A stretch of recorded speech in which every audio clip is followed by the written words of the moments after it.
Thinking of investing, working, or starting a business in the cannabis industry? We've got you covered right here on Plant Problems. Hosted by Tony Frischknecht, Plant Problems takes a different approach to cannabis than what you're seeing and hearing from the mainstream media. Come along with Tony and be in the know about how to invest, work, or start a cannabis business. Let's get the show started with your host, Tony Frischknecht.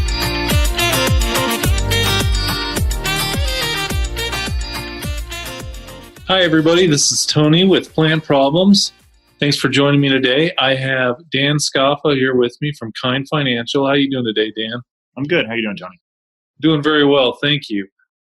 Well, what I wanted to start off with you is start by talking about, how did you get involved in the cannabis industry? What was that turning point when you're like, I'm going to jump in and this is what I want to do? Well, I was actually a little pushed into it through a mutual friend of ours. Ryan had a dispensary many years ago, and at that time, he was having a hard time understanding what he needed for security and systems to be in place. So we started Frankensteining QuickBooks and installing inexpensive cameras all over the spot before regulations took effect.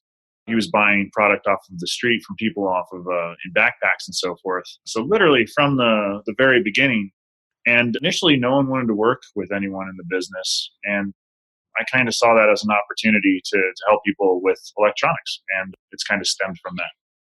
Yeah, so me and Dan, I've had Dan do some work for me on some of my grows back several years ago. So I actually just caught up with him. So we're kind of catching up on what he's doing, and I wanted to bring him in to introduce you guys. Dan's done some great work for me. There's a lot of people out there that are looking to take advantage of people, and that's kind of the reason I brought Dan in is because he's an honest guy. There's just a lot of shysters out there. So, I'm going to try to open up some stuff for you guys to listen to today and kind of catch up with Dan a little bit. And he's got several different companies. He's a serial entrepreneur. And so I was discussing with him before we got on the show, and we were talking about, what he's working on. And he's got some stuff that's going on in Rhode Island, and he's also has stuff that he's doing here in Colorado. But we were talking about funding, so I'm going to talk to Dan a little bit about that today. Dan, when Kind Financial got going, how did you guys get started? Kind Financial actually bought AgriSoft, and I was a part of AgriSoft's development group. AgriSoft was building commercial software for grows and for retailers to essentially start to get around track and trace, and honestly just to offer point-of-sale solutions and business solutions for this kind of business. So essentially started in the commercial sector.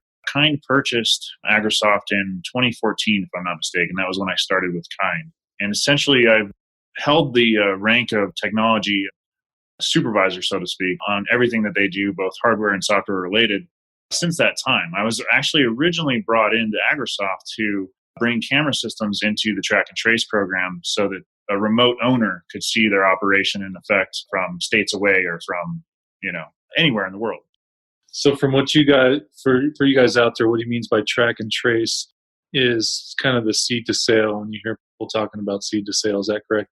Yeah, you have to track everything from seed to sale, as you may or may not know. And processes for doing so, initially, the state of Colorado tried to contract someone to bring in video feeds from every single business into a central hub downtown somewhere where they could review all of the businesses in real time as they felt it needed. Obviously, there's some technological hurdles that makes it very difficult for that to happen. The sheer amount of data and so forth is astronomical. And that's how we actually end up with Metric, who ends up winning that contract.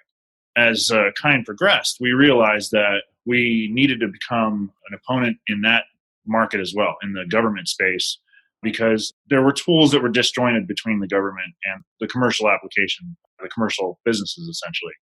And we try to bridge that gap. Essentially, that's why I was brought in initially, and my task has been that since the starting point. So I think of it as it's been fragmented for a long time, such as so many things are in the industry. Do you see that there is better communication happening with the private along with the government? Is there good movement happening right now? Well, I think you have some contention around Homegrows. Predominantly, a lot of regulators feel that they're unnecessary and should probably be knocked off the plate.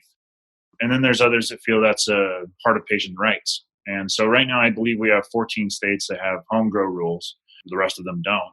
But those home grows are not tracked in any method other than the system that we've built for Rhode Island. And so in Rhode Island, when an officer goes to a house and they smell something coming from the house, or they've gotten a complaint from a neighbor, there's really no way for them to know whether they're above water or not without some type of tracking system in place. And so we've developed a system where essentially that officer could walk in, they should see a certificate on the wall, they can scan a QR code on that certificate and find out if it's legit or not and how many plants they should be growing and all of that. It takes all the ambiguity out of the process completely. So this is for home grows?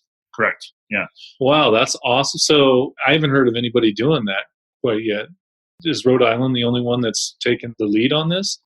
I believe so. And we've generated quite a bit of revenue through the program to help them manage that application process and really that entire market for patients and caregivers. So not only do we track patients that are growing for themselves, but also caregivers that are growing for multiple people.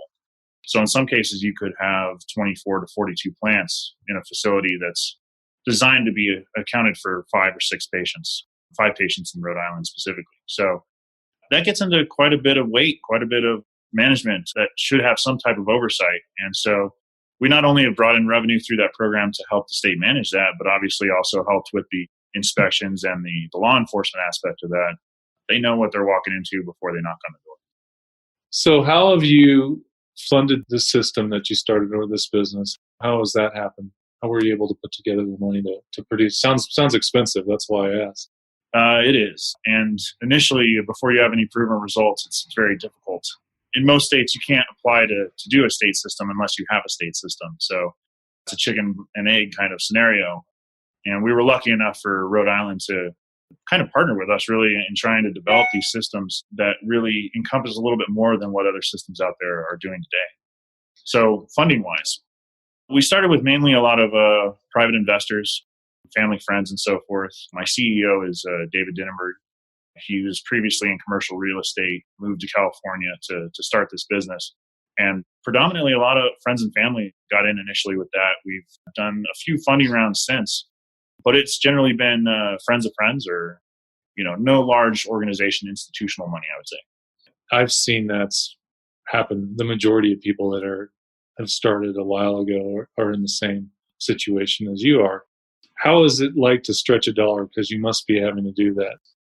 It's incredibly difficult, as you can imagine. It helps to have an incredibly dedicated team. I honestly think that most of my team would be nearly homeless before they would give up on what we're doing. And so having that reassurance from your team, knowing that they're going to be there when you go in the next day, even if pay has been tough, or even if for whatever reason we're just having difficulty getting checks out the door, that's the family that you need with you in order to get through those tough times and to really make a dream come true. Yeah, I've experienced a lot of that in the past, just making paychecks, payroll, all of a sudden, oh my gosh, now I got to have $40,000 by the end of the week because every 2 weeks it just keeps turning over and over again. What gets you through those tough moments? Because it definitely tests you. How do you work through that part and those stresses? I think communication is probably the biggest deal. Everyone on my team knows exactly where we're at. There's nobody who is guessing as to what's happening or what's going to happen next. And I think that that's the key to holding a team together when you have difficult times. So leadership is important as well. And I think that communication and that are the two things that really drive that. So without being on calls every morning and talking to everybody every single day, I don't think they'd still be on the phone. Are they locally here in Colorado, or are they in Rhode Island? Or are they throughout the United States, or where is everybody at? Our team actually is international at this point. We have folks in California, Philadelphia, a few players in Boston, and then obviously we have myself and a few players here in Colorado. So we're kind of spread out all over the place. We also have a counterpart that's working on our behalf in Mexico and also in Guam and some of those outside territories. So with all that said, it sounds like you have a wide net that you casted out throughout everywhere pretty much. How is that to manage? I can tell you as a startup, we've made at least half of all the mistakes possible at this point, and we're trying to extinguish every incorrect way to do something sometimes before we get to the right one. To be honest with you, I would say that we honestly spread our net too far. It was a mistake of being a startup and feeling like we had to accomplish everything at the same time. As you may or may not know, we partnered with Microsoft in 2014, and that news reached the entire planet.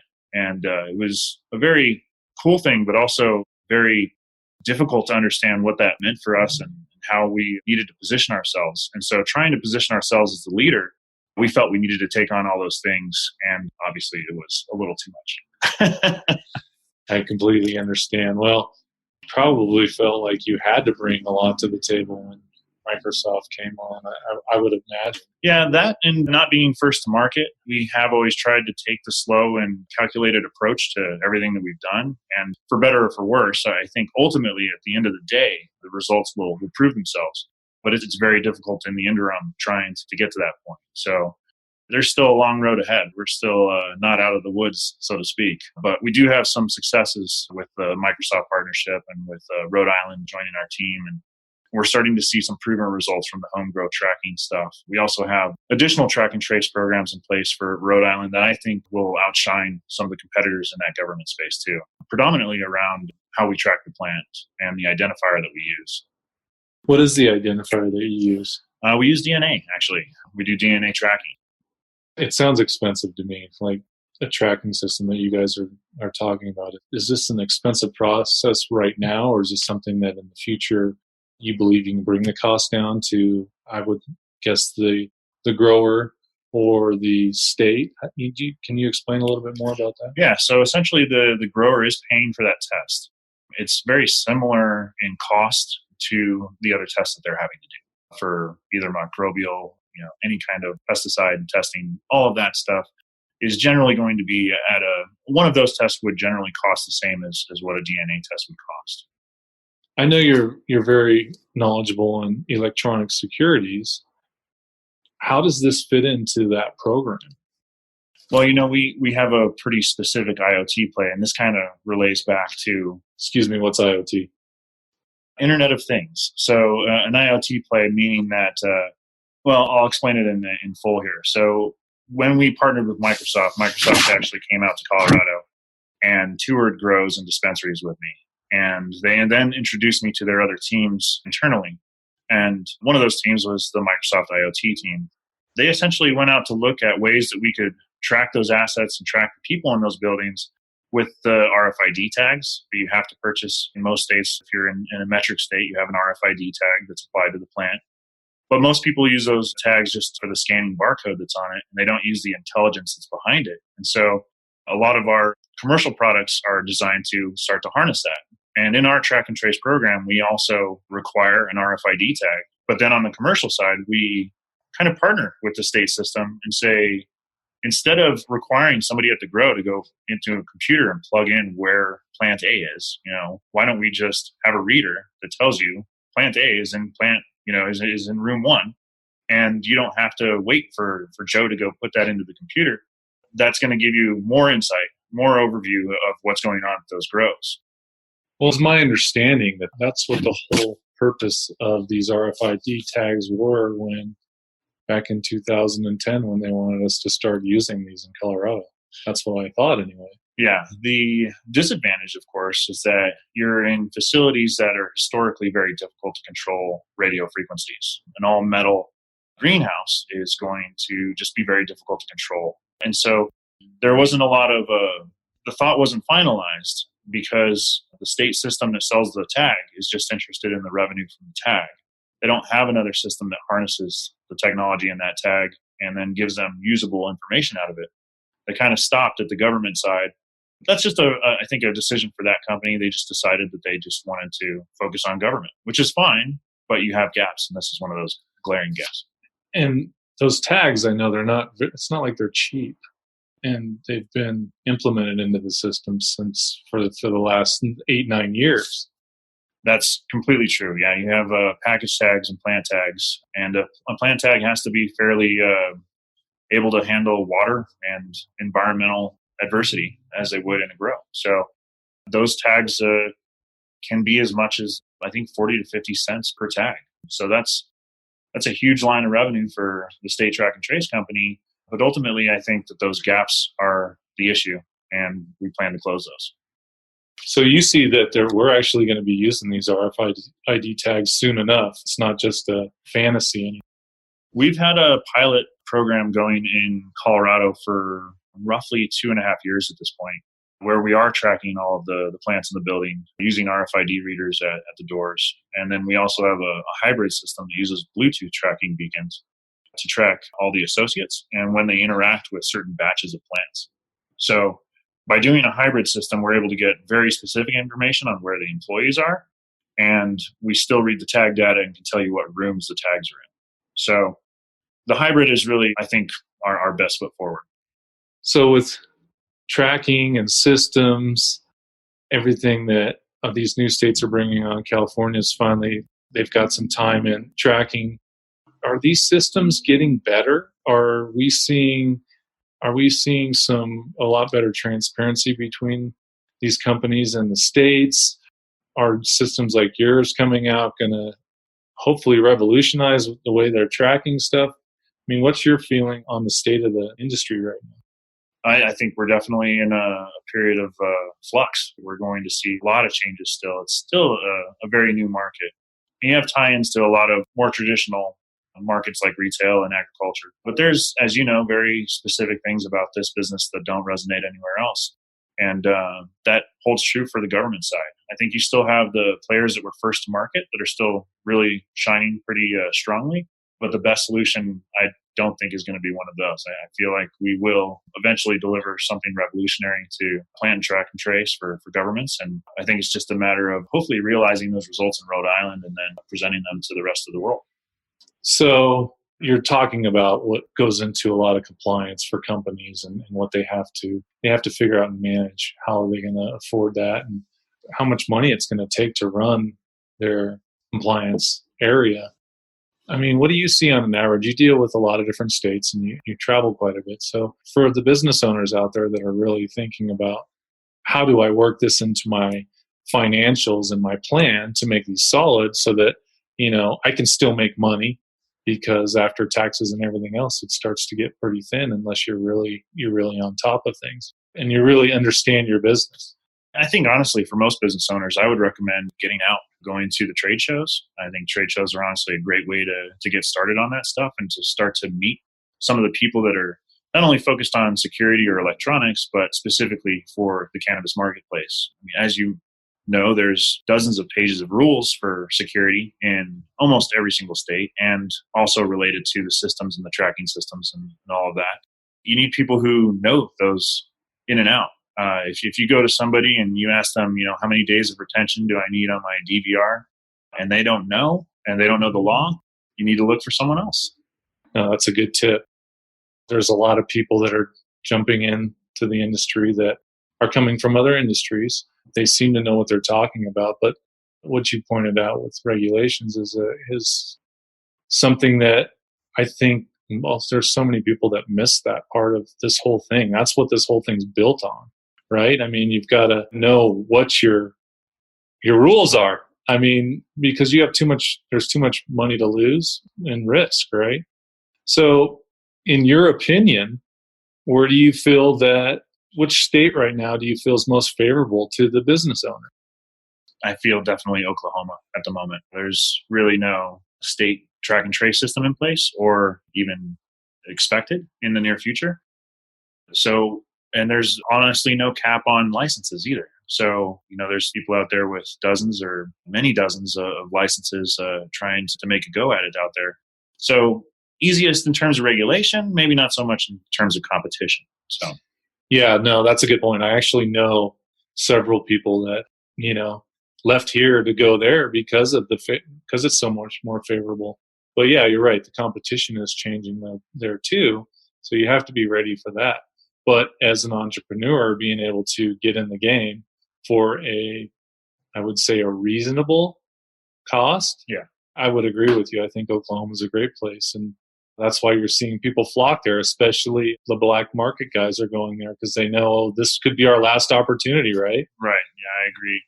And they really do. I think that they'll start to realize when they have more and more of those black market issues that you need a tracking program in place. You need to have some baseline communication between those businesses and the government to make sure that your black market isn't thriving like that. Well, Dan, I really appreciate you. It's great to see you, and I appreciate you being on the show today. I look forward to seeing how your businesses flourish here in the future. So thanks again for being on my show. And guys, thanks for listening. I hope I brought some good information to you guys today. If you guys please like me on iTunes and give me a rating on iTunes, please visit my website at blackmarketbook.com, and I will catch you next time. Thanks, everybody. You've just listened to another insightful episode of Plant Problems. If you like what you heard so far, don't forget to tell your friends and colleagues. For additional resources or to leave a review, head over to plantproblem.com. Join us again next week on Plant Problems with Tony Frischknecht. We look forward to having conversations with you as we go along this journey.